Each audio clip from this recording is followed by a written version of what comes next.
Hello everybody. Look at this position.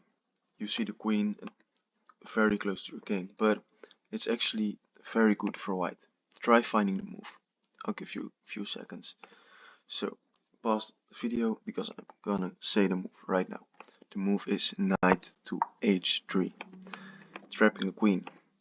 Look, all these squares are covered. This is covered, so the only move is here. And after this move, the queen can go anywhere. The next move we will play this move and his queen is gone. So if you said like taking the knight, picking up this, you would be wrong, because then the queen can get help and get out by moving like this, and then the queen will get out this way. So that's why we have to play this move. But let's back up a bit. So it's the Vienna game. We play this move, and if they play this move, check out my other video on the Vienna Gambit, where I will show you this very nice f4 line, where you will also crush a lot of people. But now I'm going to the Vienna game. So they put the other knight. Now we activate our bishop to the weak f7 square of the king, and a lot of people will mirror you by also just developing the bishop. And I have to say, the queen g4 idea only works after the bishop comes out, because if it doesn't, you're not attacking anything. And let's say the knight moves, we can play it because we hang the queen. Or if they play something like this, that will also cover this square with the bishop. So it only works after they play the same knight and the same bishop. And now we go queen g4, attacking the pawn. So there are a few moves, g3, this, and king f8. And the computer actually thinks this is the best move, but your opponents are not going to play it. A lot of them will play this because they see I defend the pawn and I threaten the checkmating attack. But we say, go ahead, take the pawn. They will take the pawn, we move our king. They say checkmate. No, it isn't. You just lost your queen in a couple of moves. So they will take this pawn, we move, and now they have nothing. Like I said, their queen is also stuck here, and we have this knight h6 idea. But they also have to defend this, so they kinda have to play this or king f8 right now. But that doesn't really make any sense. So they will probably play this, and opa, the queen is trapped. So what they should do is play king f8. But there are some traps, which I have to show you, and this is how I lost a couple of games as well. Let's say they play this, and now we finish up because we want to play this f4 break, right? No, mistake. They play this, you lost your bishop because they attack your queen. So you have to move the queen, and there goes the bishop. So that's why in this position, not after you play this, but this is now a threat. So either you move your bishop, which I don't recommend, or you just move your queen back one square. Like this, I like it. You keep the pressure. f4 is an idea. The knight will come out and the bishop. This doesn't work anymore because we just take it. So now they might play like this. There we go. I don't know what he's even gonna do. Probably develop the knight. We can pin. We don't have to pin. We can also even play it safe. But actually I like this move even more. Putting pressure. If they take, we develop. We could do this, but then there is this, but it's not that bad. But maybe we should just develop the knight first. So we prepare castling, and they might develop their bishop.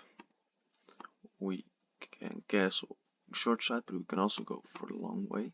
It doesn't really matter because this bishop will be annoying. So we also have this idea of going out and grabbing it. And if they play this, we can just go after it, bounce it around, then take, and then short castle f4. I mean, this is a dream position. He hasn't castled. Our pieces will be active. Our rook, our knight, our bishops. The other rook will come to the center. And this is just a crushing position. So you should definitely check out this. Like I said, it only works against this. But now I'm going to show you if they play this move, because this is also a very most played move. So they don't attack anything because it's already defended. But here I recommend this move, just getting ready to play this. They might play it safe, because if they would have played this move, why would they first develop the knight, you know? So they played safe, they're pussies, and they can castle. But we here play f4, they defend, we develop the knight, castle, castle, develop the bishop, and here I have a very nice move. Kinda have to play this move, f5, because it's same side castle, so we want to close it up, gain space, so this pawn controls stuff. So in the future, if he plays g6, we will take the pawn and open up the king and open up the rook. And also this gives our pieces space. So let's say how this game could continue. They might say, I don't know what to do, let's go after your bishop. It's a legit move. So we swipe over, they attack it, we just drop back.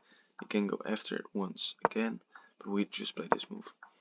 They might go after your knight now. You say, alright, the knight will also go and help the attack. So now this is locked. What can they do? This can, because they just lose a pawn.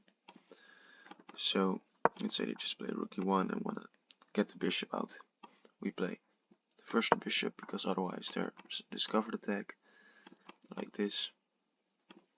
So we develop. If they play this, we can go crazy by sacrificing it, but we don't have to. We can also maybe play this, which is Stockfish says it's much better, because now we pressure this pawn and we threaten stuff over here. So let's say the top line, rook to f8, it's just moving the rook back because there's no other way to defend the pawn. So they have to go passive, and now we will just move our rook over, and checkmate is kinda unstoppable. Computer gives this move, which just hangs the bishop. Then they can take our knight, of course, but now we go rook to g3 attacking. If they can play this because their king hangs, so they move it back, and now we have rook to h3, and they can stop checkmate because this move isn't possible. So that's the position you will go for. If they just play passive, so this is a very winning position. Let's go once again back to the line I'm really trying to learn you, this line. The queen comes out, we attack the queen and attack the pawn. Most of the times you don't even take the pawn, because there are better things. There's no checkmate. They defend this pawn, they think that's the only threat. Here we go, your queen is trapped. Try to save it, you're not gonna save it. Thank you for watching, have a great day, goodbye.